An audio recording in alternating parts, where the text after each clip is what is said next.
Hello, I'm David Dagler, and I am here to greet you. It is my pleasure to be here on the USM Forum on American Democracy and introduce my friends and my colleagues. First of all, USM President Jackie Edmondson, and also Raj Vinakota, the president of the Institute for Citizens and Scholars.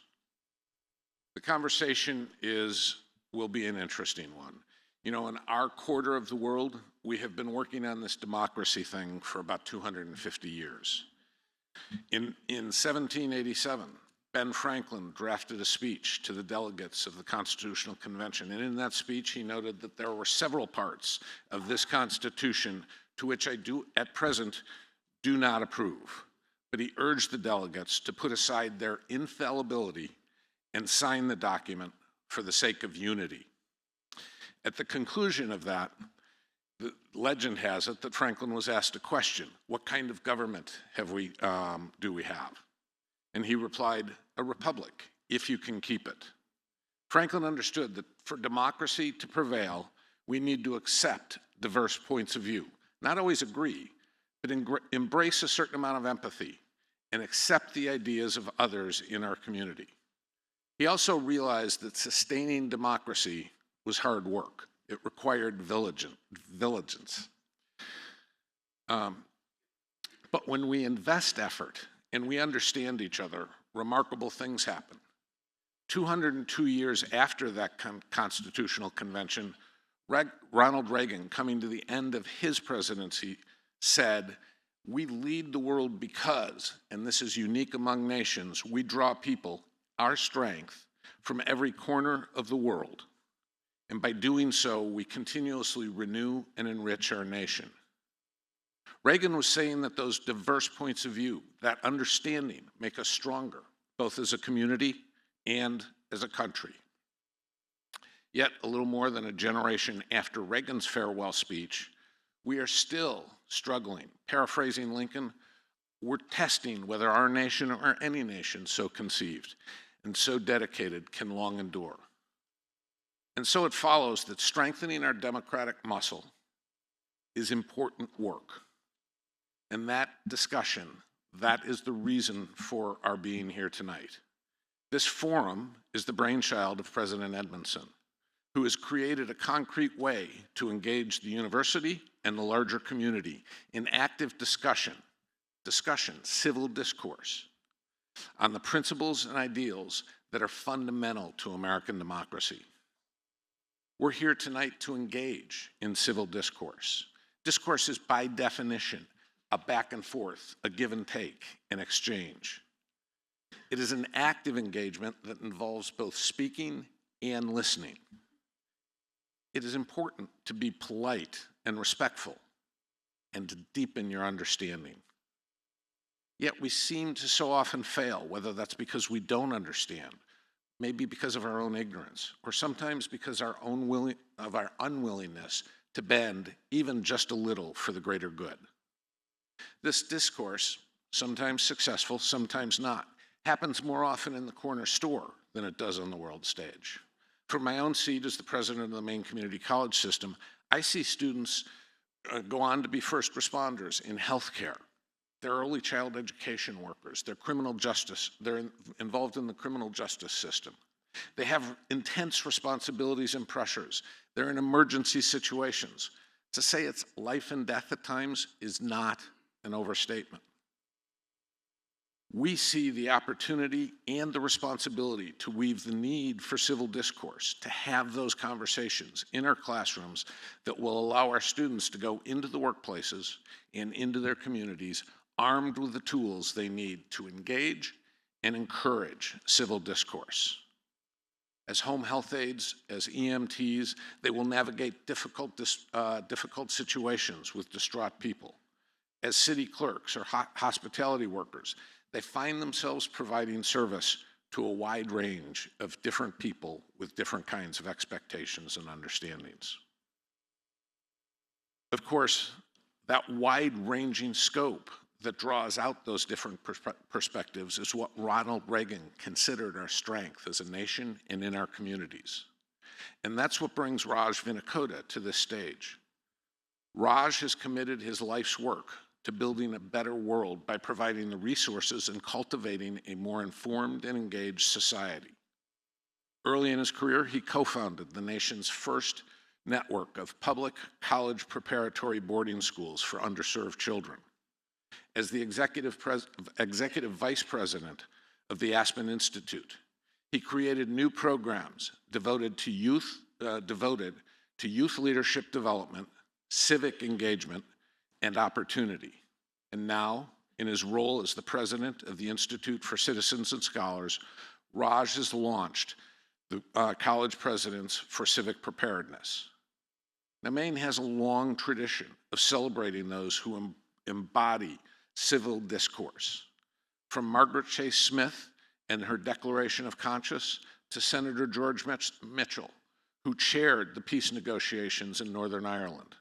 Closer to home, dozens of Maine municipalities still hold town meetings and vote in person, usually by a show of hands. We still exercise that muscle, getting up in front of our neighbors to make a case for a civic need. Maybe it's a fire truck, maybe it's a new police car, and to engage in discussion and then vote. And Maine's colleges and universities are deeply engaged in this work, as deep as anywhere in the country. Case in point, the Maine Community College System, the University of Southern Maine, the University of Maine, Bates College, and Bowdoin College are all part of the College Presidents for Civic Preparedness. President Edmondson and I have both joined more than 100 presidents, all of us committing to collaborating across multiple stages and institutions to support and nurture civil discourse, not just for our students in our campuses, but to prepare our students to go out and succeed in noisy, contentious places, in a world that's full of diverse opinions and worldviews. A world that is in desperate need of informed citizens who can engage respectfully in their workplaces, in their communities, and throughout their lives. Civil discourse takes place with intention and practice. And here at USM, Jackie has made it the cornerstone of her work. This forum on pluralism, by definition, diverse views, is a perfect example. So tonight, we'll learn more about all of this work that is so important to a thriving democracy. So let me turn the stage over to President Edmondson and President Vinicota so that we can hear more about this civic discourse.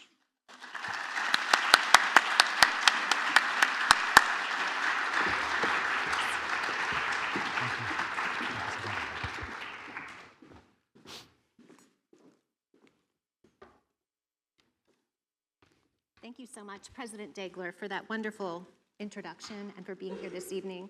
I also want to thank the Chair of the Board of Trustees of the University of Maine System, Trish Riley, for being here, and also Trustee Cates for being here with us as well. And all of you, thank you for joining us. We have quite a number of students and faculty and people from our OLLI program, people from our whole community, and it's just really wonderful to look out and to see that you're here, and we're really eager to spend the evening with you.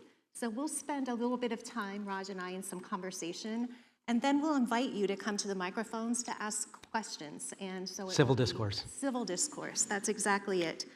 So Raj, welcome. Thank you. It's really great to have you here. So before we dive into discussion about pluralism, I'm wondering if you could tell us a little bit about yourself and how you came to be a resident of the great state of Maine. Sure. Love will have you do many weird things. So both my parents are Indian, and I moved here as an immigrant to the United States when I was 7 years old. Lived in Milwaukee, went to college at Princeton, and went there to major in molecular biology. This was 1989. I was very interested in trying to figure out how I could help find a cure for AIDS. And that was the work that I did in college. I was completely burned out by the end of it. And so I said, you know what, I want to try something completely different for a while. And I ended up, as anyone in the early 1990s who didn't know what they wanted to do, in management consulting. And if you want to ask me what that is, I'm still trying to figure it out 30 years later.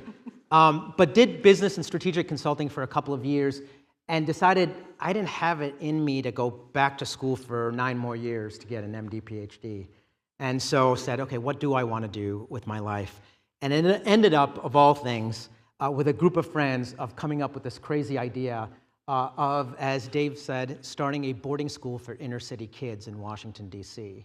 And so I ended up leaving my job and finding a business partner.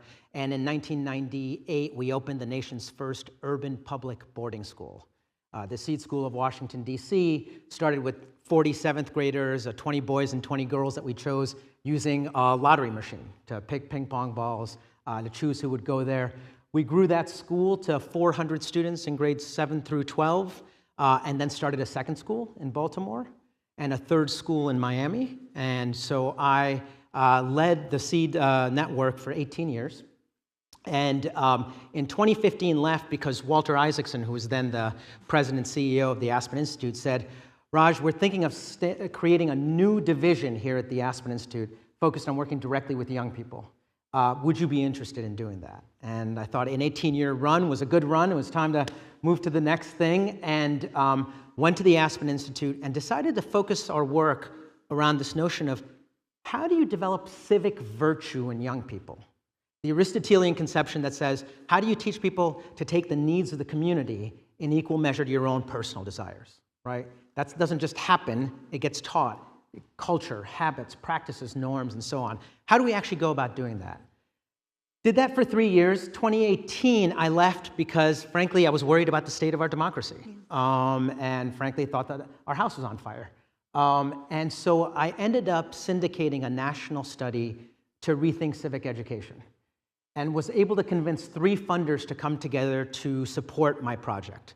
And those 3 funders were the Hewlett Foundation, Michael Bloomberg, and Charles and David Koch, which is the first time those 3 funders had ever come together in a joint project. But to me, it was really important to be able to demonstrate that there are certain things that are worthy of joint investment, no matter your political ideology and persuasion. And frankly, what could be more important than how we teach the next generation to engage in self-government? So it was while I was doing that work that I was approached by the Woodrow Wilson National Fellowship Foundation, which is what this organization is, to be president. It was that same time that my wonderful, beautiful, intelligent wife of mine, with whom I'd been married about 15 years, who was born in the county and went to high school in Bangor and then went away to college, said, I'm feeling homesick. And I said, I don't know that I'm going to move to Maine. And then a year later, she said, your daughter and I are moving to Maine. You should feel free to join us. And so in early 2019, I found myself in Yarmouth. And that's how I moved to Maine. That's a wonderful story, Raj. Thank you. And so you find yourself in Maine in 2019, and now you're president of the Woodrow Wilson National Fellowship Foundation. So can you tell us a little bit about how you transformed that organization and became known for being a thought leader around pluralism? Sure. So for those of you who may not know about the organization, it was actually founded in 1945. When a group of leading faculty members at elite institutions said, we are not prepared to teach all of the returning GIs who are going to come into our colleges and universities. We need many more professors. And they decided that they wanted to target returning GIs with advanced degrees and convince them to go into the professoriate instead of going back in the family business or corporate America. And in 1948, they got a huge grant of $100,000 from the Carnegie Corporation. And so they decided to set up as their own organization. And then in 1958, they got an actually huge grant of $15 million a year for the next 15 years from the Ford Foundation, who said, take this and make it huge. And so over the next 15 years, the Woodrow Wilson National Fellowship Foundation basically became one of the leading mechanisms to take the best and the brightest into academia, competed with Marshalls and Rhodes, and was able to really expand the pipeline into higher ed. 1972, that money went away, and they decided to focus around how we do a better job of getting women and minorities to go into the professoriate. And so the organization has a long, great history of working around pipeline issues, largely in higher ed, a little bit in K-12. So when I was approached about this job, I said, you do great work, but I actually think you're not focusing on the single greatest education problem we have today. And that problem is that we've actually forgotten how to develop citizens in this country. And we need to focus on that. And that requires not just higher education. It requires K-12, it requires communities, it requires the workforce, it requires online, it requires society to come together and say, this needs to be our priority. And so the search committee said, well, come on in and make the pitch. I said, okay, and I got the job. And so I started there in July of 2019 and spent the next year with this new mandate to really expand out the aperture of our work, and presented this strategy to the board in the summer of 2020. And the basic crux of the approach was the following. There are 68 million young people between the ages of 10 and 24. If we do a good enough job of developing them into the citizens that we want, we're going to be fine as a country. And if we don't, we're going to continue to backslide towards authoritarianism. And so the question becomes, how do you hit and touch that many students and take this amorphous notion of citizen development into something much more specific? And so we decided to focus on 3 specific skills and dispositions that we wanted to build. The civil discourse, how do you actually get people to engage with each other, learn, empathize, take perspectives, be able to understand other people's point of view. Collaborative problem solving, which is to take all of that civil discourse and understanding and then work across difference to actually solve problems. And what's necessary for either one of those to be true, how do you teach young people to discern and use reliable information? Those were the 3 areas that we determined both didn't have enough focus and needed to be fixed very quickly. And we decided to focus around higher education, workforce development, and helping young people directly in communities. That was the strategy. I'm going to say one more thing about the strategy, but just so you understand, that was the same moment when we presented this to our board that we also said, we can't be about trying to build a full citizenry and be named after a man who didn't believe in the equality of brown and black people. And so we announced a name change, and in November 2020, we became the Institute for Citizens and Scholars, or CNS, as I usually call it.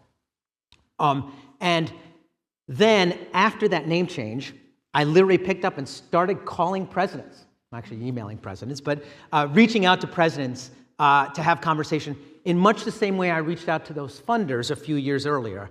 And I was purposely choosing a broad array of presidents in terms of types of institutions, ideological backgrounds, and ideologies of the institutions themselves. So Michael Roth at Wesleyan, Jonathan Holloway at Rutgers, Mitch Daniels at Purdue, Ron Daniels at Johns Hopkins, Hiram Chodosh at Claremont McKenna College, Wayne Fredericks at Howard, so on and so forth. And I asked them a very simple question. I said, what do you do to civically prepare your students? And they each started to give me very different answers about the specifics of their institution. But they also started giving me the same 2 themes over and over again, literally to a person. And those 2 themes were, first, they said, frankly, higher education has lost its way as a fundamental value around a public good. That we have focused largely around the private good responsibilities of higher education, but we need to bring that pendulum back in balance.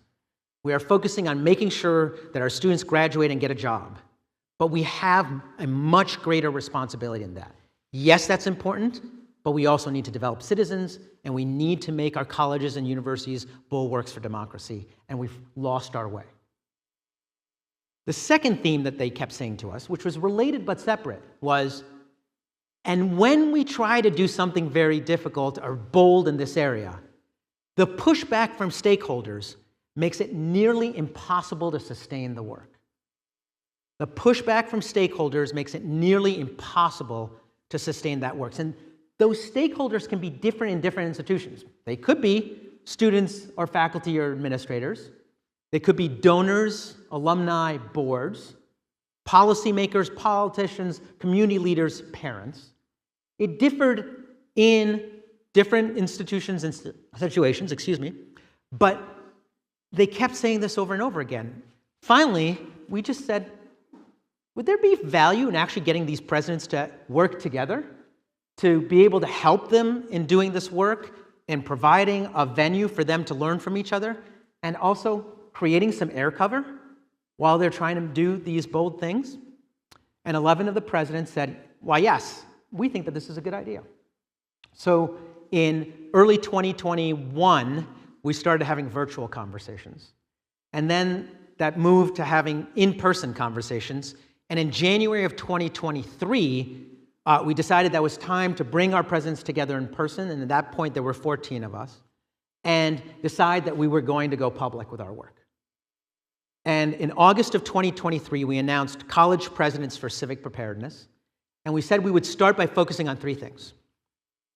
The first is that presidents needed to retake the narrative and the work of free expression and critical thinking on campus. That there were a lot of narratives about what was actually going on, most of them not true. And that presidents really needed to focus their time to make sure that every single student was actually engaging in civil discourse, collaborative problem solving, thinking about free inquiry, and so on. And that needed to be a presidential directive.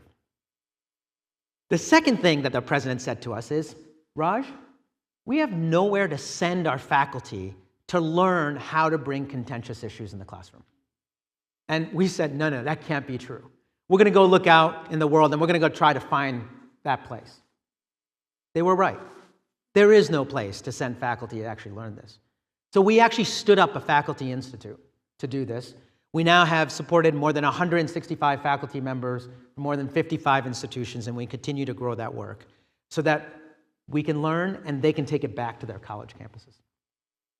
And then the third thing we announced that we were doing is simply an answer to a president's question, who said, Raj, I'm very excited to go on this journey, but I have a problem.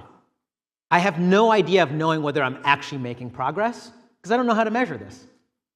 And so we actually stood up a measurement working group to start looking at how does one know whether or not you're actually moving forward and moving the needle so that you're creating the kinds of campus cultures that you want. And so that was what we announced in August of 2023. 14 college presidents.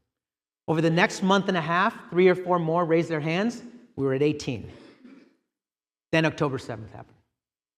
And suddenly, many presidents realized that they needed to focus on this issue and asked whether or not they could join. So we took a step back so that we could support many more presidents. Glad to talk about it more. But we went from those 18 to 23 in February of 2024, 45 in April, 72 in June, 95 last year. We're now at over 125 college presidents and a continuing to extend pipeline who are part of this work. That's incredible.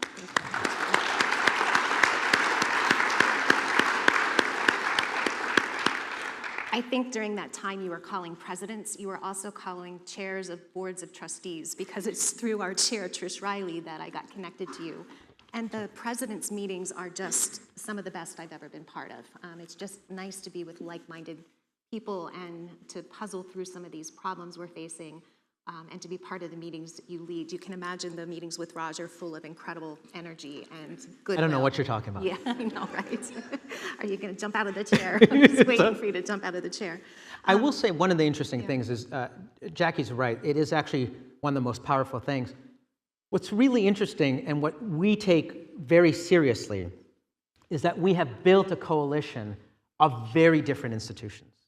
So we have presidents from 36 states in the District of Columbia. We have large state universities, University of Wisconsin, Purdue, Rutgers, University of North Texas. All of these institutions serve more than 25,000. In the case of Wisconsin, 45,000 undergraduates. Right? We have regional state universities, Montclair State, James Madison. We have small publics.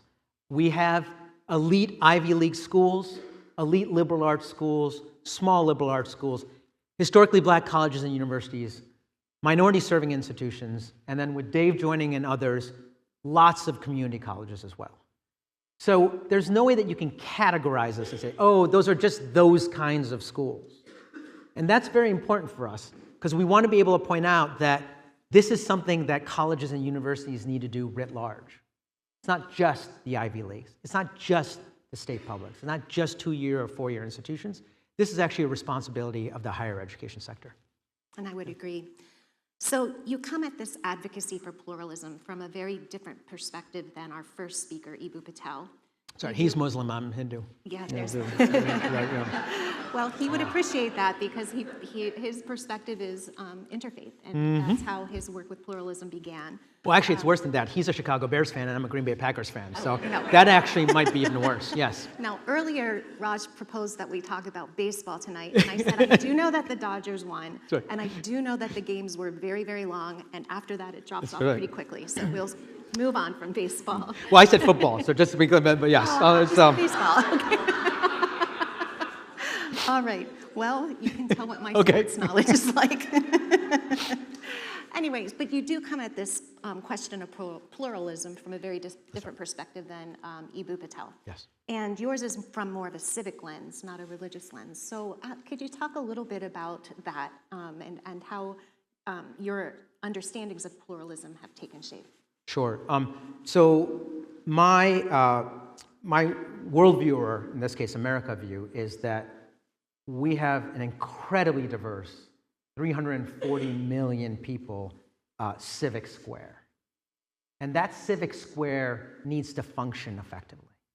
And in order for it to function effectively, we actually need to know how to be able to work together, right?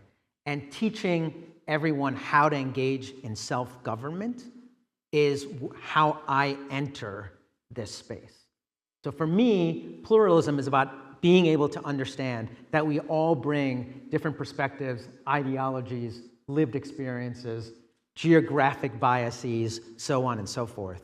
But in the end, we also need to know how to work together in the civic square because we need to be able to set priorities and to be able to engage together even when we disagree, as Dave was quoting from Ben Franklin during the Constitutional Convention. So that's my entry point. It's over how are we developing the type of citizenry that can actually engage and work together. Yeah, that's terrific. Good. So let's get out of the philosophical space and talk a little bit more brass tacks. Yeah.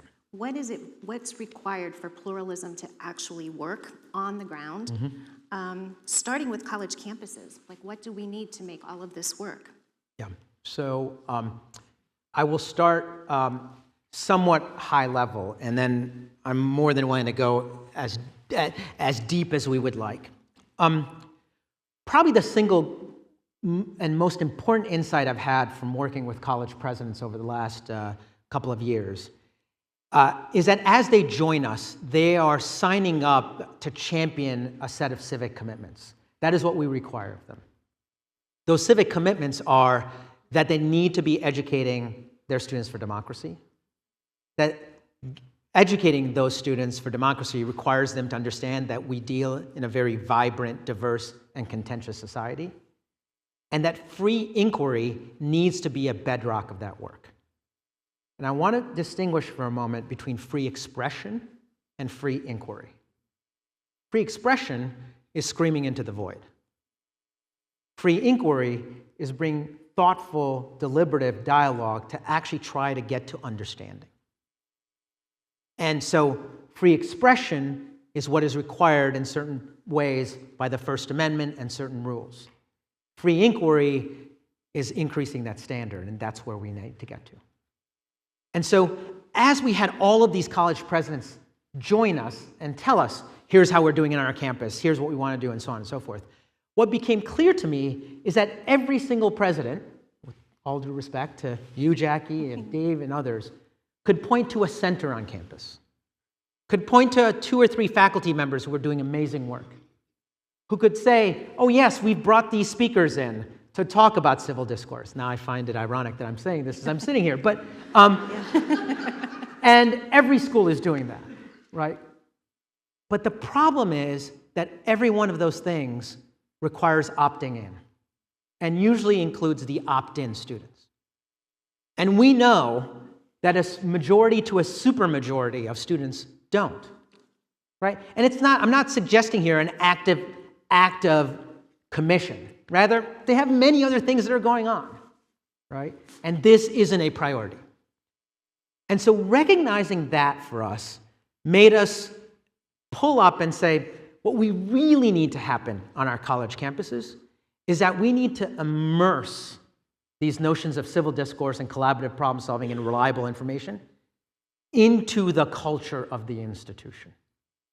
That the only way that we're actually going to touch all of the students, the only way that we're actually going to build that muscle so that they learn it and they practice it multiple times a year is that we need to take a campus-wide approach. And so, interestingly enough, I had this recognition about 18 months ago, and I went to talk to 3 of my more innovative, bold presidents, and I said, okay, so I'm thinking of taking this on. What if we said that we would try to get to every single student and change the campus culture within 3 years? Would you be willing to do that? Fairly challenging. It will require that you measure this. It will require a lot of resources and focus. It will require political will. And I specifically chose these 3 presidents because I knew they'd probably say yes. And they did, and they said, let's go. A month later at my leadership council, of which you're a member of, 25 members, this is the year before you joined, we announced to the other 22 members of the leadership council that we were going to do this with these 3 presidents. And I've never had a room of more angry college presidents than then who said, why didn't you ask me? And we actually had 17 of those presidents say, we actually want to go into this. And so what we have now is 27 schools that are on that journey, another 15 that are starting this year. And our intention is to get to 90 schools in the next 3 years who are committing within 3 years of doing this work to actually changing campus culture so that when you show up on campus, it's part of orientation, that it's part of some way or the other your freshman studies and general education, it's part of your residential life, it's in your co-curricular programming, maybe your extracurricular programming, but there's no way that you don't run into this, right? There's no way that you don't learn about this through all of the ways in which you touch an institution. And then we're going to measure it on a campus culture level to see whether or not it's actually making a difference. And for me, that was the aha, is that you actually need to make the investment to do that and to think deeply about how every single student actually does this. And I can talk forever about this because to me, it's even more energizing than usual. But the recognition around that has a second aha to it. Because there are many programs, many great programs that already exist that develop those skills in young people. And you need to do that. And you need to focus on that. And you can work with us, you can work with Interfaith America, you can work with Constructive Dialogue Institute, you can work with Braver Angels, you can work with Bridge USA, ... But if you really want to change a campus culture, you also have to have 2 other things happening. The first is you need to change the motivation of young people. They need to want to do this. And the biggest way we've learned to do that is to recognize that employers are now starting to look for these same skills in the jobs that they're looking to hire. We know this because the U.S. Chamber of Commerce has come to us to talk to us about how they need more young people who have the ability to work across difference, to focus on trying to solve problems, to debate and get to answers, to be able to empathize with other perspectives. They're looking for the same skills. They call them workforce skills. They call them durable skills. I call them civic skills. I call them pluralism skills. They overlap. 80% plus are the same thing. And once students learn that, you can start to build a motivation because they get it. Hey, it's actually going to also impact whether I can get a job, whether I can get promoted, whether I can get higher salary, and so on. And then there's the third piece, and I would argue probably the hardest, is you need to create the social permission to actually engage in these activities when they happen on campus. It's not enough to be motivated. It's not enough to have the skills. When that moment happens, are you going to do it? And as we all know, 19 to 24-year-olds are not going to listen to anyone above the age of 25, right? Every once in a while they do when I withhold that check from my daughter, but that's about it. So you need to create a campus peer permission mechanism. How do you get peers to step up and say, this is the right thing to do? And you can't forget the motivation and permissions portions of this. Just developing the skills is not enough. And that is probably the most important set of approaches in how you go about doing this. Yeah. And so part of changing campus culture also involves faculty. And so what are you learning about working with faculty? And are there cases where faculty are engaged in teaching these skills and they just may not recognize it, right? Yeah, I mean, I'll use an example just because Dave brought it up and he knows about this. I'm actually going to talk first about a two-year institution and then also talk about four-year faculty. My wife, Kathy, and I were actually giving a presentation down at York Community College about this work and this efforts. And at the end of it, the head of the nursing program came over and said, Raj, what you call civic skills, I call training nurses. Because when my nurse is in the middle of hearing from a surgeon, from other medical providers, from a loved one, and the patient at the same time, he or she needs to triage in the moment, figure out what they need to say to what person, empathize with that, get the job done, and do it in the next 25 seconds. Those are the skills that you're asking about, right? How do you actually work together, solve those problems, discern what needs to be done, and do it? And so that head of the nursing program told me, I'm already doing it. And I'm pointing that out just as an example that there are many ways in which some of these things are being done, but they're pockets. They're pockets. And if you really want to do this well, you need to be able to train faculty not only to actually talk about them, but to provide the space to practice them in the classroom. And that requires three things. It requires faculty who can bring those skills in the classroom, and many of them don't have that.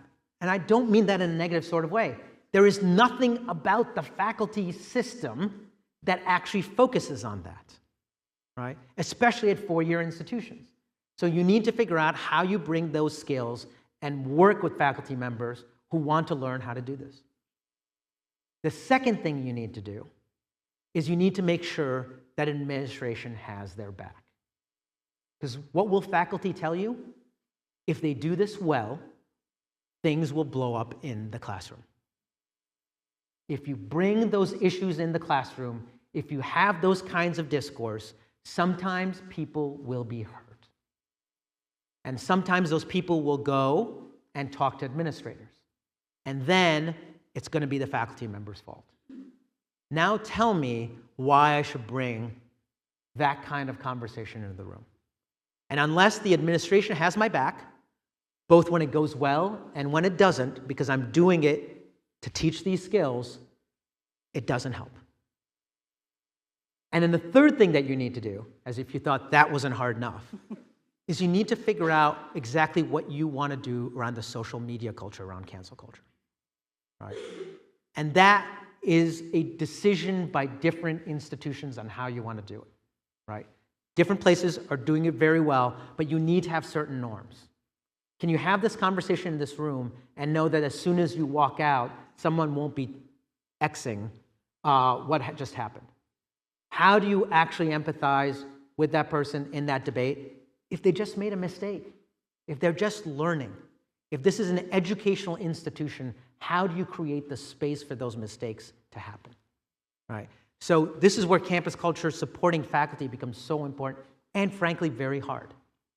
And so one of the things that's happened is, of our 44 right now presidents who are doing campus-wide immersion, many of them have said, I need to create pockets of faculty who are doing this well and have them start to work with others. So that's the long game. Got to work on that. And at the same time, I'm going to work in residential life and so on, where I can do the professional development much more quickly. Right? Or in other spaces on my campus where I can actually take this on. Orientation being one good example. But it is very difficult. It requires a mind shift change and a systems change around that. So could you talk a little... I'm sorry, there's one other thing I should say. Yeah. When I talk to my presidents, what they tell me is a supermajority of their faculty actually would like to do this.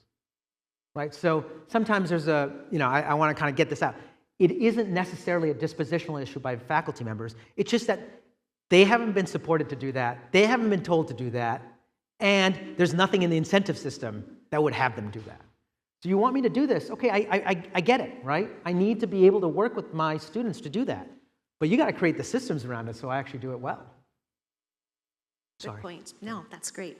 So let's talk a little bit about higher ed writ large. You just had this wonderful piece published last week in Forbes magazine, and I'm really excited that you're going to be a regular contributor to Forbes now. So what are you seeing across the country, and maybe some of the points that you made in that most recent piece that you published last week? Yeah, so the Forbes piece was simply trying to capture or synthesize all of this into 5 points that presidents should be thinking about right now. And I've actually talked about all of them, right? Be very clear around free expression and what your policy is, and especially focus around free inquiry. Figure out how you want to support faculty. Focus on those students who don't opt in.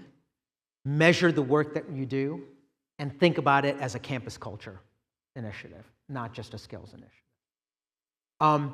And so when I talk about that with presidents and focus around this issue, one of the things that I have to pull up and pull back on is that this isn't happening in a vacuum, right? That these issues that presidents want to focus on and what they want to do is happening as there's huge tectonic shifts that are happening in our society. And how should we be thinking about that? So for a moment, please bear with me. I'm going to give you a 5-minute diatribe, maybe a 5-minute lecture. So as I see it, and as I'm talking to presidents and talking to people like the U.S. Chamber of Commerce and so on and so forth, there are 3 kind of tectonic shifts that are happening underneath all of this work. The first is AI, right? And artificial intelligence. And lots of people are focusing on one aspect of AI, which is important, which is what is it going to do for what the workforce looks like and how we educate our students to be ready for that workforce. I think that is a critical question, and I think that's missing the boat. There's a bigger issue with AI that is going to hit us even more quickly. In the next 18 months, AI video, AI text, AI voice is going to be so good that you won't be able to know that the person that you're talking to on the other Zoom line, on the phone line, on texting, is a real person. Right. We had an example of that just a few months ago when you had a whole set of the Department of State who thought that they were talking to Secretary Rubio, and it wasn't the case. Right. So AI is going to very quickly lead to a huge trust deficit in anything that's virtual. It's already happening. Right. The second tectonic shift is the one that we've been talking about in a general sense, but I want to be even more specific, which is polarization. And what is happening with polarization right now is basically we are no longer trusting people who are far away from us. Right. We're no longer trusting the federal government and national government. We are no longer trusting, well, let me be very blunt. Maine doesn't trust Florida. Florida doesn't trust New York. Texas wants to go and be Texas. Everyone's wondering where California is going, right? And every place in this country is going like, I'm not sure that they're like me, right? Colin Woodward's talking a lot about this. There's other folks and so on and so forth. But it's leading to us pulling back and saying, I want the people who are making my decisions to be much closer to me. So one of the impacts of polarization is a desire to have those decisions be closer to home. And at the same time, you've got the federal government pulling back significantly on its budget, right? Pulling back significantly on the money and the leverage that it has with states. So that's going to drive decision-making much more closer to home because people want the decisions to be made in Augusta, or they want them to be made in their county, or so on or so forth. And the third major reckoning that we have is an economic reckoning. Right? We're trying to figure out how to handle a whole set of economic issues, and frankly, what I see as the end of economic liberalism in the Milton Friedman world. And what does that mean for work? What does that mean for what we're hiring for? What does that mean for what employment looks like? So you've got all of these things going on. I've got good news coming in a moment, don't worry. You've got all of these things going on at the same time as higher ed is trying to figure out what's our role in society. And the interesting thing is, and I'm not saying this in a definitive sense, rather I'm saying this as I'm seeing some trend line sense. There seems to be an interesting convergence between the civic work, the polarization, how do we work and function as a society, and the work. What does it require? What is business and our economy asking for us? And it is, once again, those same skills of working together. Let me give you 2 examples. I think we're going to get to the point where we want more and more of our decisions to be made in rooms like this. Because I can see you, I can talk to you, I can engage with you, and I know that you're you. And in doing that, I want to be able to make decisions for my community. And so now, I'm going to need to have those skills of being able to work with all of you, of trying to figure out how I empathize and solve problems and so on and so forth, right? So that we can all be Art Bell over there and try to solve our problems right here, right? Solve our community problems. Be the members in our community, because that's as far as our trust is going to take us. I'll give you a second example. Right? As our businesses are trying to figure out how is it in our communities that we actually solve these problems, AI isn't going to solve them. AI is going to give us a list of answers, and then we're going to have to figure out, well, which one is the right way to go? And the people who are going to get hired and the people who are going to get promoted are those who can look at all of that, evaluate them, talk with each other, and actually make a decision. I can give you many other examples like that I see happening in pockets. But decision-making comes closer. Decision-making requires that we work together. That's what I'm calling the civic work convergence. And here's the good thing. It's one of those unique moments where the incentives are going to align for our education system and for what we need in our civil society and what we need for work. And hopefully, if those incentives come together fast enough, we're going to make sure that our education system is actually doing that well. But that means that we all need to move fast. And we are not in systems that move fast, right? That's what it requires of us. Once again, just a theory I'm developing, but I'm just starting to see these pieces kind of falling into place. So we'll turn to the audience for questions in about 10 minutes. And so I think I'll ask you one more question, Okay. if that's okay.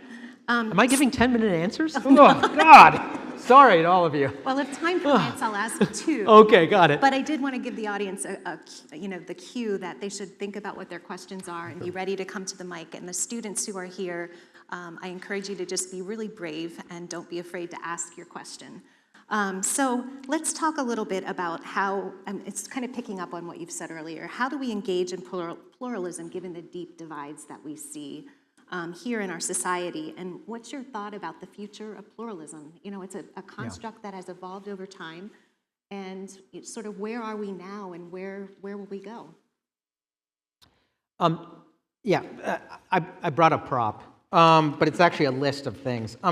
I thought it might be interesting to get really brass tacks for a moment and share with you what the construct that we use for how we engage together. And one of the things that I did before this is I went and looked at Interfaith America, Constructive Dialogue Institute, what we do, and so on and so forth. I said, how much overlap is there? And the answer is there's actually a lot.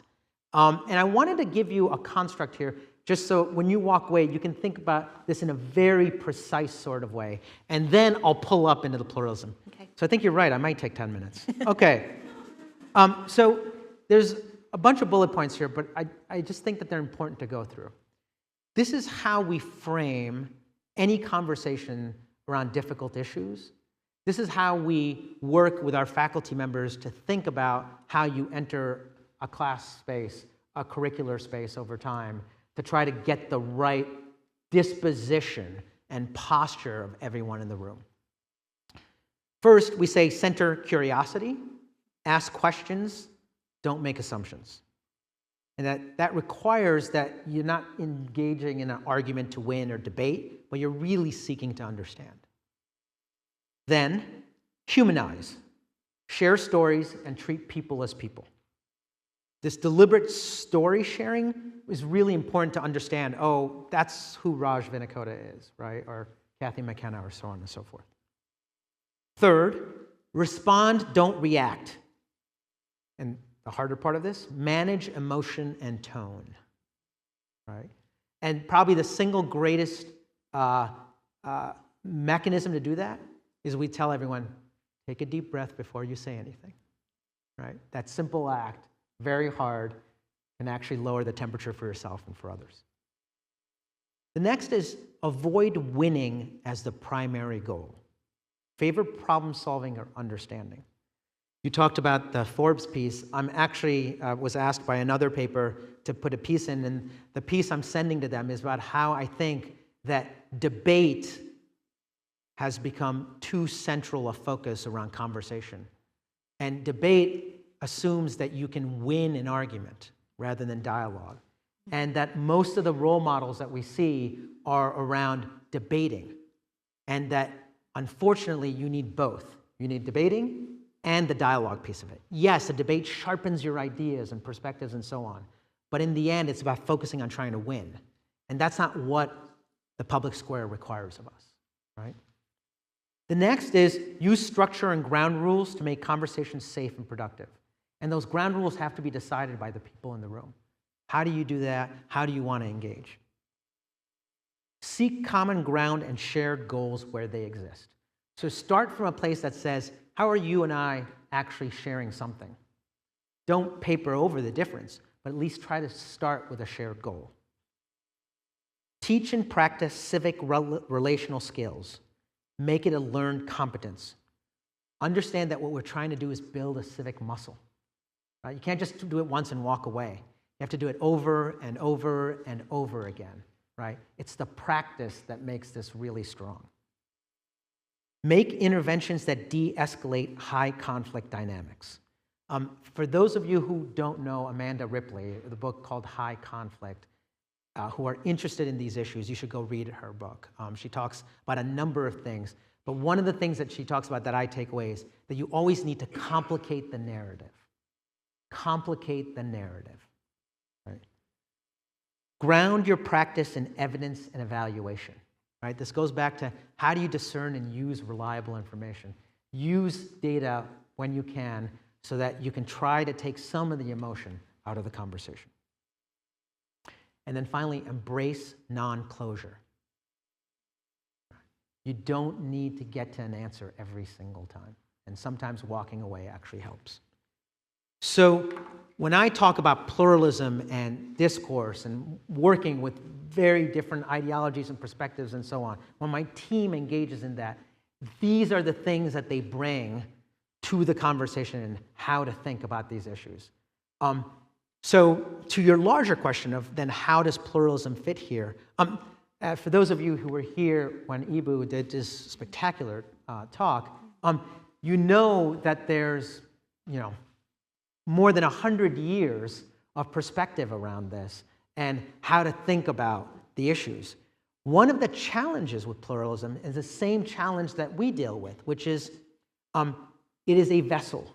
It is a mechanism and a means, and it requires some level of good faith to actually work to solutions. You'll remember that even in the quotes that Ibu put up, right, if you're debating with each other with diametrically opposed views, you still need to have good faith that you're actually trying to work together and stay in community, right? Staying in community is what makes this so important, and in some ways, the hardest part of this work, right? Pluralism is challenged by this. Even this work is challenged by this. But you need to assume good faith that that's what you're trying to do. That's such a good point, Yeah. yes. And that actually only took 6 minutes. Oh. So. But if it's okay, I think we'll turn to questions do from it. the audience. So let's have folks come up and see what questions you have so that we can engage in this dialogue and have the spirit of inquiry. And there may be questions we can't answer, and that will be okay. Exactly. Right? So who will be the brave first person to come to the microphone? I see somebody coming up. Thank you. And others can come up so we don't have to wait. You can come up and get in line. Yeah. you, first of all, for coming and participating here at USM. I feel really lucky to have you in this space. And thank you for hosting this. So I am the Assistant Director at USM of the Center for Education Policy, Applied Research and Evaluation. And I'm also the Board President and Executive Director of a nonprofit here in Maine called the Source School. And we go into schools. Called the what? I'm sorry? The Source School. Thank you. Or the Listening Schools Network. We're having a name shift. And actually, we do almost exactly what you're talking about at the high school level. So tomorrow, I'm going to go to Bangor High School, train a whole bunch of student leaders there to hold facilitated conversations with their peers. And we do have workforce interest. We have corporate sponsors who are very interested in the work we're doing in schools for the same reasons you're talking about. But my question is, I've had this, I have to say, like lingering concern. How are we going to help the students develop the motivation to work civically if so much of what we're showing to them to get them engaged is this is helpful for the workforce? So how can we make sure that the motivation to engage civically isn't overshadowed by that motivation to be productive in the workforce? Great question. So here's what we generally know about well, I'll call it, roughly speaking, the 14 to 25 age group. They actually don't need much motivation to engage civically. The greatest reason that they do not engage civically is because they've lost faith in democracy and its process, right? What they look and see is a society with existential issues that, frankly, certainly Washington, D.C., is not even making a dent on. And then when they get polled and asked, do you believe in democracy? And we go, oh, so many of them don't believe in democracy. They're like, why would I believe in democracy when I actually don't see these things happening? The way in which we're trying to challenge that is we started a program called the Carnegie Young Leaders Fellowship. And what we do is we are supporting, right now we have 500 and we're going to grow to 1,000 young people who have identified specific issues in their community that they want to address that requires working across difference. Because in supporting them and providing them mentorship, communities of purpose, some funding, and so on, what we want to do is shine a light on things that are actually working in communities where young people are taking a leadership role. Because if they don't see that, they're not going to believe that it's happening, because the places that they're focusing on, frankly, is Washington, D.C. And there are many things that you can do in Yarmouth, in Bangor, in Augusta, in Patton, and so on and so forth, that you can make a difference. And we need to figure out many more ways for them to see that and see that young people are actually taking a leadership role so that they can say, oh yeah, you know what, I've got the permission to do this. I can go do that too. And so we need to be able to, and this is a great state to do it. There's only 1.3 million. We're 2 degrees of separation from, frankly, every other person in this state, right? Let's go figure who they are. Let's go point them out, and let's go celebrate them so other people can see, yes, I can engage here. Thank you. You're welcome. Great, thank you. Another question, thank you. There's 2 over here. Yeah. Hi, Raj. My name is Jafet Els. I'm currently a student in the Muskie School. Jay, did you and I work on the Kerry campaign in 2004 in Madison? Yes. Holy cow. That's an amazing memory for 21 years ago. We sat in that back room there during Yeah. the Get Out the Vote campaign. We did, yeah. And yeah, It's good to see you. good to see you. It's been a minute. Thank you for being here. Yeah, thank you for being here. So I really loved what you had to say about AI. I think it's on the tip of everyone's tongue. There's a lot of forecast and sort of grand statements about where this is going. I have been working as a community organizer, an advocate. For the last 10 years, I worked for AARP in Maine doing advocacy. And when you said that what people could start wanting is rooms like this, because we can trust the fact that you're sitting there, I'm standing here. I'm wondering if there is still a role for technology as it develops, despite the drop in trust that we're seeing, or if sort of what that map looks like from a civic standpoint and how people engage, also for higher ed. the ease of being online is fantastic, but there's so many more drawbacks that I think we're all experiencing. And then completely separately, I feel like a lot of the pluralism that you're talking about requires a ton of patience. And I'm wondering how we instill patience in this process in a society where I'm really upset that that Amazon package didn't come the day it was supposed to, or I can't get my Netflix to work that moment.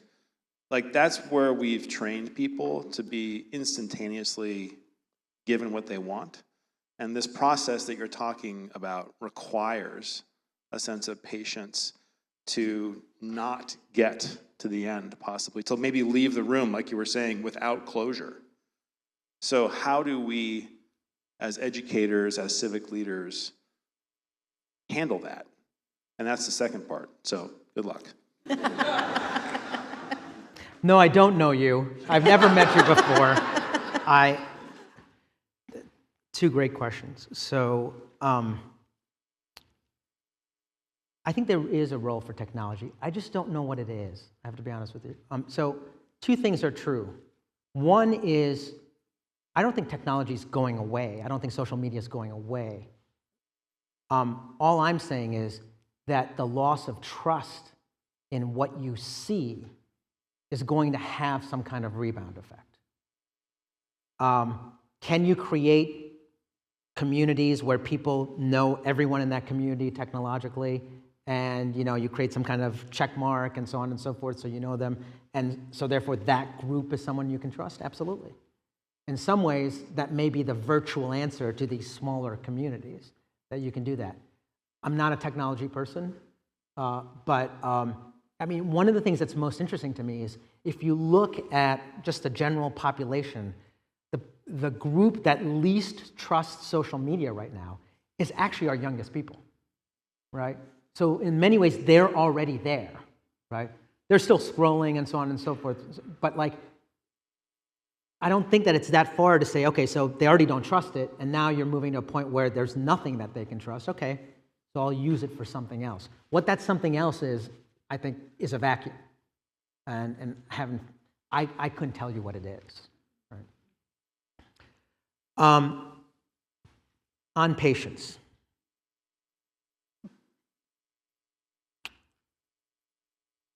So here's what I worry about, and here's what I have some optimism about. What I worry about is that all these shifts are happening so fast that people won't even catch up. Like, forget them having any patience. We actually need to have people move quickly in order to be able to solve these problems, right? But the problem I have is that I don't know how that's going to happen. I can't tell you what the box looks like. And I worry that the box looks like this.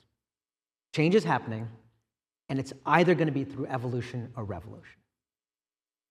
And if it's revolution, we know those always end badly. The revolutions eat their young. And so much of my work is, how do I try to convince young people who can be great actors that evolution is better than revolution, right? So in some ways to say, be patient rather than trying to burn the whole thing down, right? That's the construct I want to use. And the good news that I want to say here is we've got lots of examples of revolutions just going completely off. And we can point to those. And in fact, we actually have pictures and videos of those. Right? So it's possible to educate that if you've got this decision, you got a fork in the road, guess what? Revolution's not the good one. It's evolution that's going to require patience. Once again, not a great answer, but at least it's a construct for how to think about the approach. Thank you. We have somebody waiting patiently here, and then we'll come to this mic. Thank you. Okay. Wow. So thank you, Raj. I felt like I should just say wow and then let you respond. But my name's Jeff Edelstein.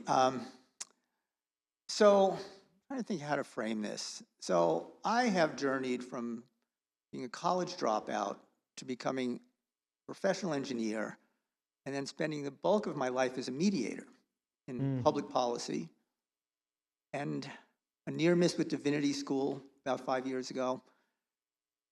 And I've been involved in civic dialogue in this whole field. And I will actually tell you, us mediators have looked kind of askance at the whole civil discourse dialogue field. Like, and by the way, I like to ask people before talks, what's the softball question you want me to ask you? But I didn't have a chance to ask you that. That's fine. So I'm really throwing this at Jay you. took the softball questions for you anyways, so just...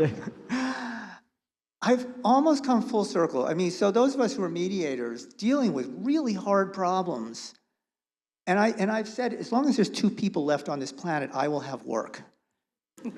And part of what drives me is I'm not sure that humans, from our evolution, living in small bands of tribes with certain roles, that we actually are wired for the kind of dialogue that we're talking about here. And, you know, I was struck, somebody said to me, like, you know, the word civil. Somebody says to me, like, you know, Jeff, how's your marriage? And I said, you know, what do you think of your wife? And all I said, oh, she's so civil. Like, that doesn't keep you in it. And a few years ago, I discovered a new word, and that word is kindness. And I've come to find, and so I launched Acts of Kindness Maine, which is now starting to take off nationally, and I'm finding that kindness is maybe the one thing that Americans can agree on, whether you are a far-right evangelical or far-left progressive. It's at the core of every faith tradition. And so I'm really interested in how we, like, to me, kindness is the new civics. So I'm curious your thoughts on that. Yeah. And then the other thing I just want to throw out there is I am so excited about what we can do here in Maine as an example for the rest of the country. I looked at your list of college presidents. I see there are some here that are not on your list. And I'm curious what might be able to happen bringing the college presidents, I don't know if you're doing this here in Maine together in that face-to-face local proximity type thing, which I think, you know, could be so exciting. Yes to that last point. I mean, sorry, we haven't done it yet, but I think there's great value.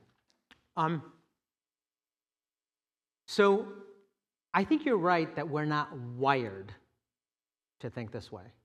It is the reason why you can go all the way back to, as I said earlier, Aristotle, and think about what are the practices, habits, norms, culture that we build to actually develop civic virtue in people, right? It is the reason why so many religions exist, to ask you to think about the common good from a religious perspective and try to move that forward in some way or form. It's the reason why nationalism, right, and it could be in a jingoistic way, but it doesn't have to be, right, exists and gets built, right? I, to this day, can tell you exactly where I was when the U.S. beat the Soviets at Lake Placid for 1980. Now that I've dated myself, right? But like, there are moments where you feel American and feel and want to give to that common good. So we know we can create it. What we can't do is simply think that it's a transactional thing. It has to be a cultural thing. It has to be about habits, practices, and norms and role modeling, right? That's why I think we're having a challenge right now, is habits and practices and norms and role modeling have all fallen away. So maybe Maine can be an example for it, though. Thank you. Yes. Thank you. Right here. Thank you. Hi, my name is Christine Dyke, and I did not have a near miss with Divinity School. I'm the minister of First Parish Church in Gorham, which is a UCC church, and have been a minister for over 30 years now. So, Thank you. I want to thank you for your clarity around structure for this. I've always said that I learn more from people outside of my field than within my field, and I have been looking for something like this, for someone to speak with clarity. So my question, I have first a statement. It's funny that I'm here tonight because my sister, who works for a small liberal arts college in Iowa, called me last night because she was accosted on the center of campus by 2 Turning Point people. And just just listening to this, I can't wait to call her when I finally get home tonight. I still have another meeting. And say, honey, you did it right. You kept complicating it. Her final statement to the young women, and I mean, she's even thinking they were high schoolers that were trained to do this, were, do you realize that your words have caused friends of mine to kill themselves? That's what she had to come to, because they were just telling her everything she was saying was wrong, how she was living her complete life, you know? And that was the first time they stopped talking. But that's what it took. And that just broke my heart. It broke hers. But she was like, it was either that or hit them, Christy, and I had a choice, you know? So, that's, you know, our people are facing it. So, you know, she didn't think she'd ever be in the middle. But the question is I have for you, because I don't have that many 14 to 25-year-olds in my congregation, surprise, surprise. But can I train a congregation in this? Can I adapt this? Because the way I'm feeling right now is that we're in the crisis moment, and I believe you should never let a good crisis go to waste. But we have to start thinking right now, or you know, months ago, about when this absolute crisis finishes, how have we been training our people so that they can be part of the healing that needs to happen? Yeah. So if I'm not dealing with 14 to 25-year-olds, where would you start on this? You kind of messed up. Sorry. We're done. No, just so I want to actually go to your statement for a moment, right? This is very much what I was talking about before, about distinguishing between debate and dialogue, right? And distinguishing between free expression and free inquiry. I mean, that unfortunately was a perfect example of free expression and debate, but not an example of free inquiry. So there are actually some very good programs here in Maine that work with adults. I think I saw Craig Freshley here somewhere. Craig, are you? There's Craig, who does some of this work. Braver Angels, what's the name of Braver Angels in Maine?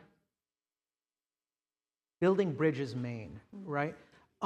So there are actually, and I'm sorry, there's others probably, I'm just picking two, and there are others that actually do this work well and have a scientific basis to how they approach this, right? So yes, and you know, joking aside, I apologize for that, but like, I think that the role modeling for 15 to 24-year-olds is really critical. They need to see it from adults that they know and engage with, right? So it needs to happen across the board. Thank you. Raj, thanks so much. My name is Sarah Fanslau, and I have spent the last about 15 years doing civic engagement and service learning work across the country and around the world, mainly with middle schoolers and high schoolers. We've worked with the Edward M. Kennedy Institute building tools for civic dialogue, and that is all really important. But in the last few years, I've come to realize a gap that I'm curious your take on, and that is for the 5 to 13-year-olds. Because there's a lot of research in the university space around civic learning and civic engagement, right? We know that it increases perspective taking, empathy, social responsibility. There's some of that at the high school, but unfortunately, for the 5 to 13-year-old, service has become sanitized. It's indirect. You're packing kits, you're doing fundraising. And as Brian Stevenson, who I'm sure you know, talks about, there's a lack of proximity. And when we don't get close to people who are different from we are, we don't build empathy for them most of the time.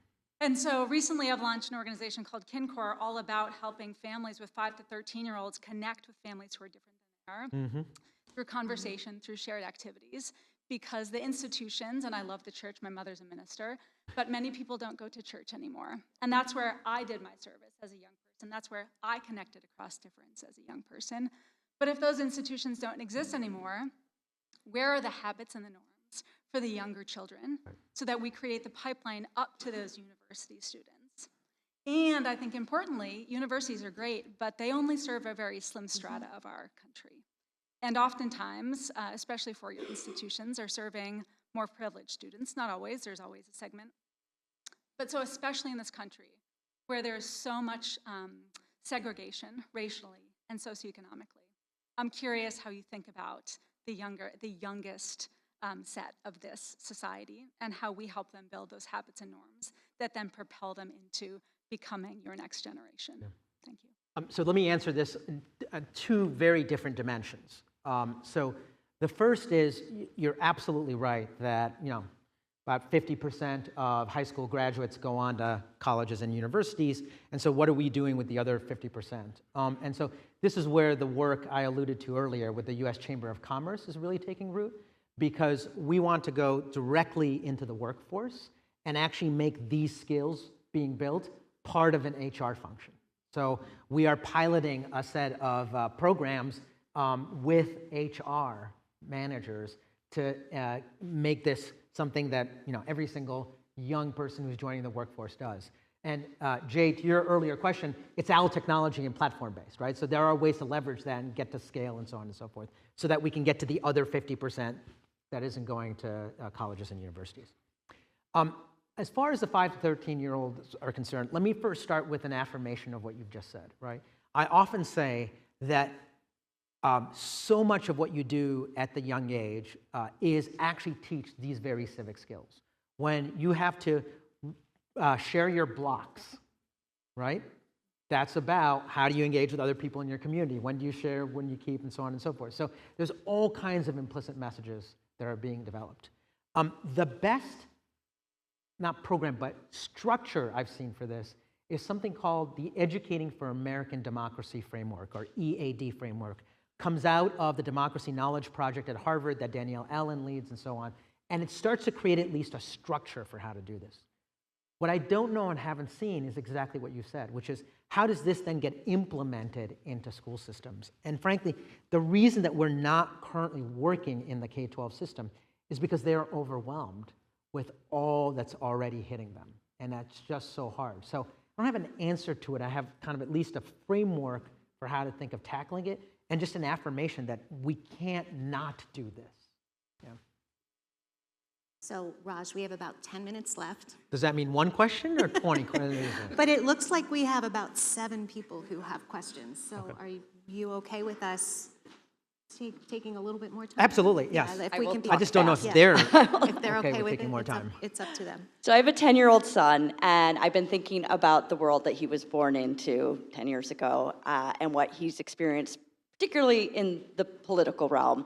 Fortunately, he hasn't been paying attention, so I don't have to worry too much. But I am concerned about, I'm 50, I did experience something different. I have a point of comparison to make. So then I think of the 20-year-olds in the room, for the 10, 15 years that they have been paying attention, they have just seen political chaos, for lack of a better word. And so if that's all you know, then there is no alternative that you've at least witnessed. And there's a lot of power to the expression, you cannot be what you cannot see. And so I know it begins in the home, I know it begins in our local schools, I know it's at our colleges, but it feels like we have to come back bigger and harder in terms of giving another narrative, another option, an alternative to what is being demonstrated in Washington, D.C., at state capitals. And so I'm wondering, what can we do to create that alternative narrative that's going to really make an impact?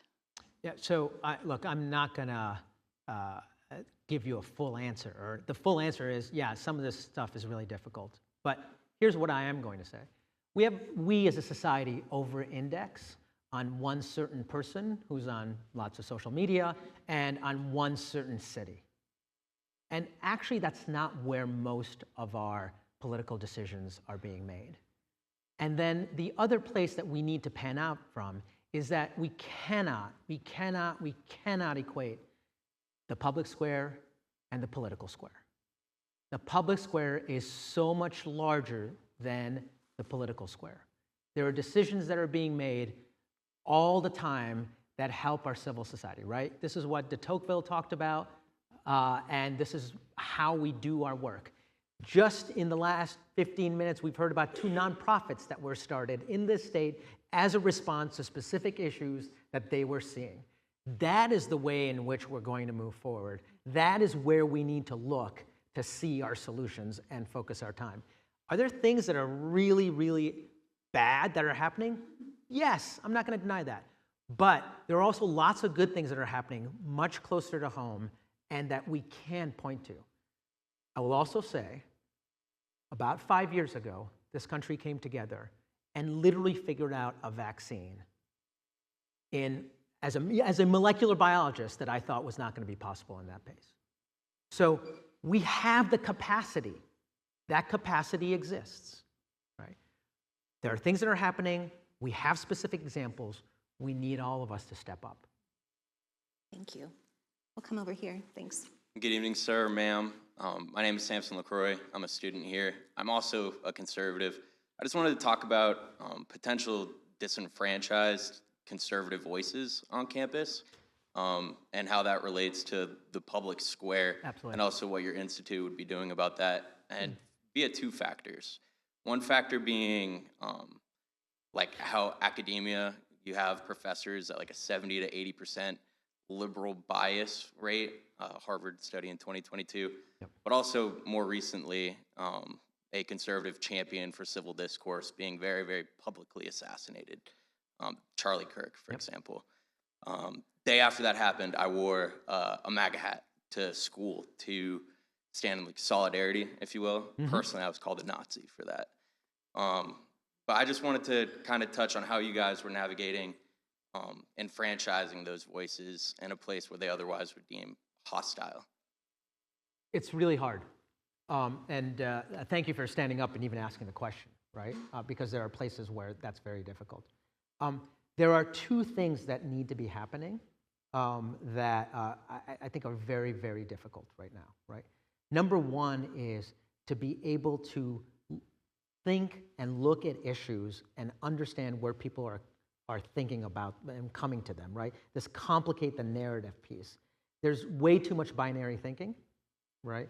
And the view that, well, if you believe X, then you must be a Nazi, right? Or if you believe Y, then you're this.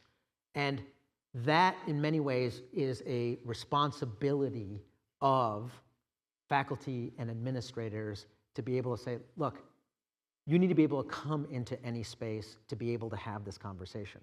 And we need to do just a better job of that and to create that. You're absolutely right. The funnel and this takes a long time. The pipeline takes a long time to be able to try to create that. I will also say, from talking to many faculty members, that it is not necessarily their intention to create an unwelcoming space. And so the question becomes, how do you actually go and define that? And this is the reason why I read all of those bullet points, because we have many examples of where if you create that space, it can happen. Once again, it's very, very difficult in doing that. And part of what needs to happen is the role modeling that says the only way we're actually going to solve our problems is by working across these differences. So part of the reason why our Carnegie Fellows funds young people who are working across difference to solve problems is to show you actually need to do that, right? The other way I say it is 73 million people aren't going away, right? We need to actually figure out how we as a nation work together. Yeah, thank you. Yeah. Thanks for asking your question. We have one here, and then we'll come over here, and then So one you know last. you can never, so right now I'm very nervous. I wasn't 3 minutes ago.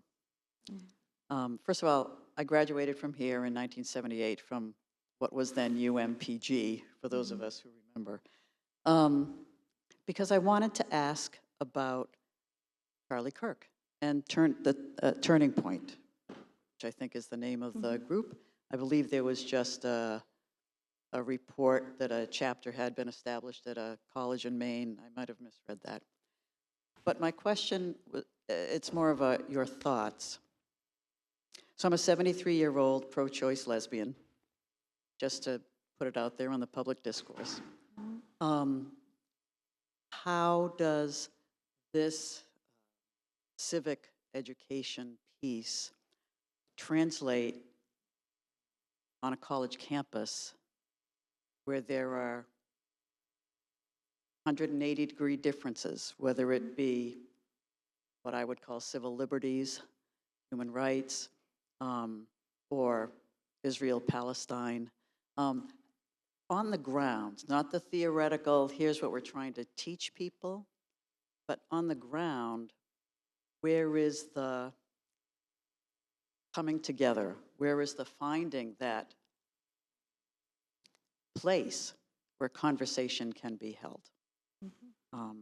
So your response to, I didn't catch his name, but your response to that person is probably the same response you're going to give now. I didn't know that we'd be back to back, but that's what I wanted to put out there. It is, and not only that, but it's also that we have examples of this, right? So I can point to, a student at UVA who saw these challenges and said, can I create the space that gets people who have very different points of view into a conversation that complicates the narrative, that gets them to understand the fundamental humanity behind each other's point of view?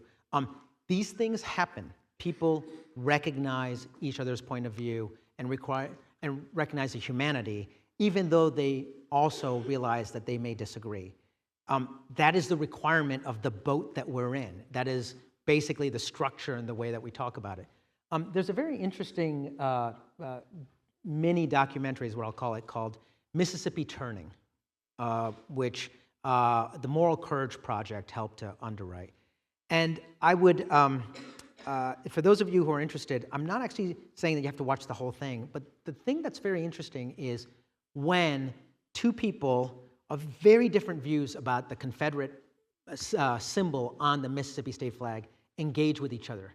It is the most powerful conversation that does not change people's minds, but reminds each other of the humanity. Creating that space that says, look, there is no place for violence on our campus, right? And we need to come with that understanding, but there also needs to be a good faith effort to understand each other. You're not going to be able to solve problems or even compromise if you don't start with that. Thank you. Thank you. Go ahead, thank you. Hello, my name is Roman, a current student here at USM. And I mean, you kind of summed up my question, but it's more or less a personal question when it comes to politics themselves. For me, I would consider myself a fairly independent with most policies, but I do see aspects of certain conservative policies and certain liberal policies that I do agree with. But for me, it's personally kind of hard to stand by one side or the other.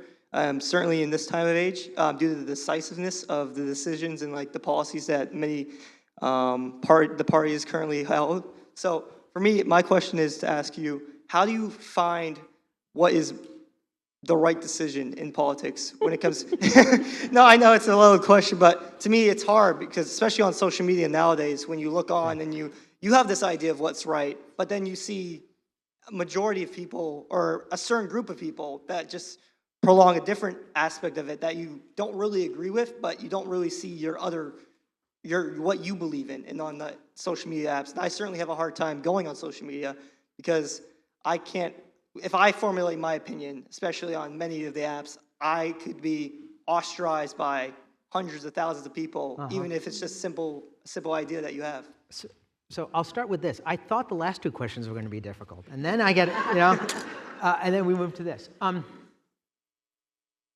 Look, let me tell you a couple kind of polls and background that we know. We know that 51% of people in your age group do not affiliate with either political party and have no interest with affiliating with either political party. And that number is growing, right?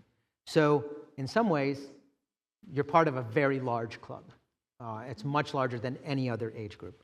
And I think it's because people don't see their parties actually trying to get issues resolved in different places. And so the only thing I can suggest is to try to take a very practical approach. From my perspective, speaking not as president of CNS, certainly not speaking on behalf of any of the presidents that we work with and so on, I'd say try to figure out what are the practical issues that you actually can get solved and which peoples are actually trying to do that. And what you'll find is that they end up having the letter R or D next to them at different times and different places. but we really need a polity that has enough gumption to compromise at certain times. Thank you. Thanks. So I think we have 2 questions here, and then we'll let Haley be the last one. Okay? So 1, 2, and last one. Hi. My name's Liv. My pronouns are they, them. I'm a USM English major student. I'm currently with, I don't know if they've left because our class time is now, but ends now, but my education, democracy, and schooling class came here to listen to your talk. And I, in taking this class, as a concerned member of society for where we're going, I see, hold on, I'm nervous. Oh, no, It's okay. take your time. I think one of my concerns going into this class was for the youth, and specifically for the queer youth and for the Black and trans and immigrant youth of our country who are seeing their identities and the physical and people's bodies being constantly invaded upon in terms of kidnapping and in terms of trans people being killed in the US, unfortunately, very often. We're facing a lot of real fear to our bodies in terms of safety. And as a student I'm interested in rebuilding our faith in democracy and the democratic process and coming together to talk about things with this pluralistic view. And but I'm really worried and I'm really concerned about the physical safety of coming together to talk when there's so much evidence of concrete evidence of identities being erased and stuff like that. So I was wondering if you could speak on that, talking to us as students. I feel like not as a critique, but I feel like we've been talked about as a they during this talk a little bit, but if you could talk to us and, like what can we do tomorrow even to rebuild this trust? But yeah, thank you for coming to speak. Thank you, and thank you for standing up and asking the question. So it is not antithetical to create a safe space to be able to engage in a conversation and to be able to have a diverse set of opinions. What it requires of individuals is to say, here's a space, here are the norms. I'm willing to debate the norms before we debate anything else until we come to agreement on what those norms are for us to have this conversation. And making sure that those norms are ones that you, as individual students, are willing to stand by is the single greatest way you can create safety. And there's one other thing. It requires leaning in and a good faith effort to be able to be curious about why others have a different point of view. That's the hard part. Because, as we were talking earlier, most people are actually kind. Most people actually want to be good people, right? And yet, you're feeling all these things. So the leaning in is, I have to take good faith effort to do this and create the space. And then ask others to come in and hold to my norms. Now, I just want to point out, I'm not a social worker, don't have mental health training. I come at this from a civil discourse perspective, right? If there are issues around that to tackle, talk to people who actually know this, and not me. But that's the way I would approach conceptually this issue of asking to engage with people who may have different points of view. Thank you. Thank you. Thanks. Have a good evening. Thanks. Okay, one here, and then Haley will be the last one. Okay? Go ahead. Thank you. Yes, thanks. Thank you. My name is Robert Raymond, the author of the book called Finding Our Compass, Setting a Course for Democracy to Succeed. I'd like to recommend that to the woman who was just speaking. She should go to findingourcompass.com. There's a great article on there about transgender and how to understand it. If more people would read that, we would understand how people become transgender. It's a good article.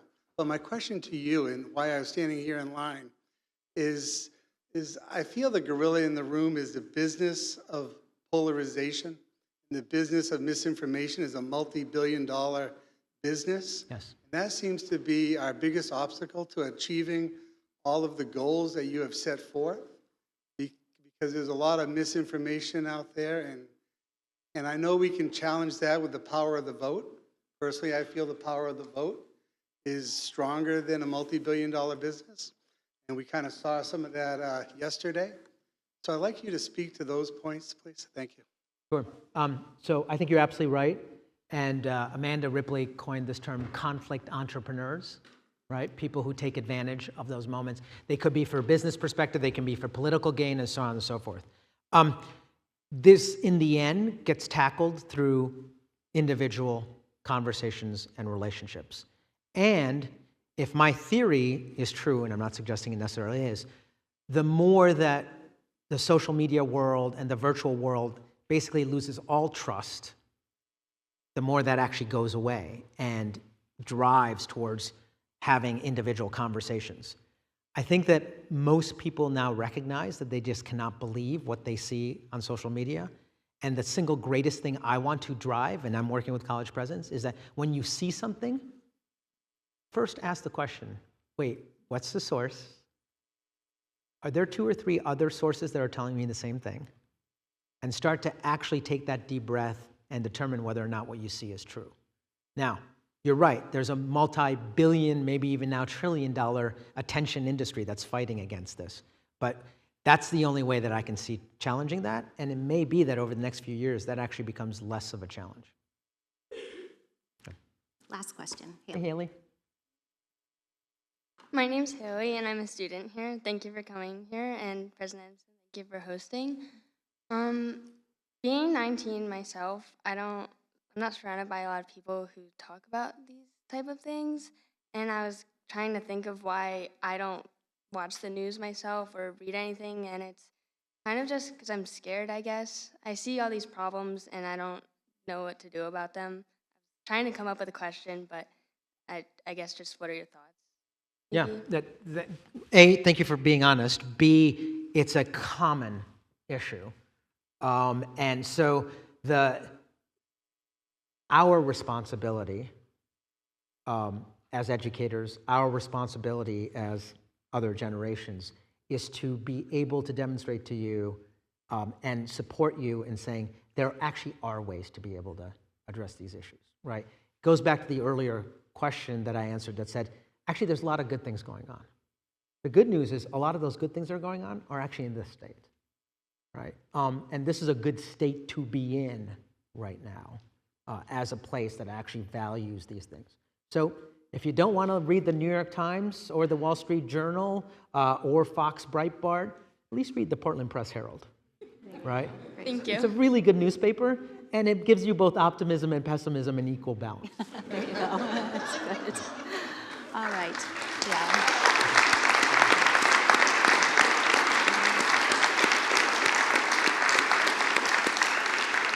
So I want to thank and acknowledge the Pond Family Foundation, who's making this series possible for us. Our next event is on February 4th, where we will have a panel of faculty who will talk further about pluralism and help us to continue this conversation.